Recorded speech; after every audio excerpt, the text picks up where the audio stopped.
All right, another look from downtown Detroit where we do have a nice sun break happening. And like I was just mentioning before we went into that break, you necessarily do not want to see something like this. You do not want to see some sunshine when it's warm outside and it is humid outside too, especially if there's a threat for severe storms coming. And we are going to be expecting that. Take a look at what we've got temperature wise. A lot of us are into the mid to upper 60s. Also, dew points are close to 60 degrees. This is mainly for the southern half of the region where we've had winds out of the south over the last couple of hours. Winds, though, to the north are out of the northeast, so it's much cooler. Port Sanilac, there's nothing wrong with the weather station there. It is 37 degrees at this moment, and we'll see some of that cooler air filter in up towards the thumb. And this is where actually we really do not have a threat for strong to severe storms because it's going to be a bit more stable here. The atmosphere will be a bit more stable. For the rest of us, though, unfortunately, that's not the case. We are looking at instability increasing as we continue through the rest of this afternoon and more so into this evening and early tonight. So you can see how the winds are coming together. Winds are out of the northeast off to the north, and then out of the southwest off to the south. So far, winds are about 5 to 10 miles per hour.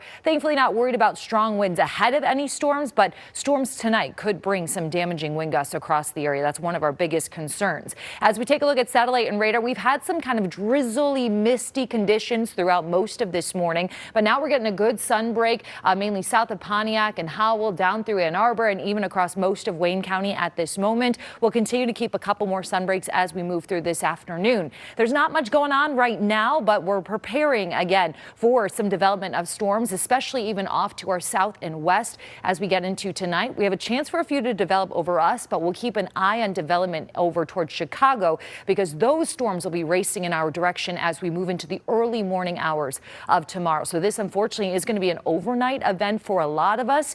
Many of you may be sleeping by the point the storms come in, so please have ways to be notified to wake up and seek shelter if you do need to. Again, next couple of hours still fairly quiet, still some light drizzle at times, otherwise some sun breaks, but then our first good chance of a lot of strength with storms rolling through will mainly be after 10 o'clock tonight. We get one round coming through. Again, you can see the development back towards Chicago. We'll watch that line race across the state. This could move through about 2 to 3 o'clock in the morning. So again, very late at night or very early in the morning, that line comes through, and then we'll have a chance for more showers and storms and even potentially some stronger storms as the center of the low moves through once we move into tomorrow morning around about 10 o'clock or so.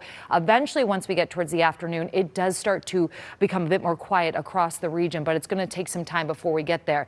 Again, we're looking at the potential for some strong to severe storms. I'll have more on that in just a second. But as we take a look at temperatures expected this afternoon, it's going to stay in the 60s before eventually we do start to cool off. Of course, cooler towards Lake Huron. I'll have more coming up in just a bit.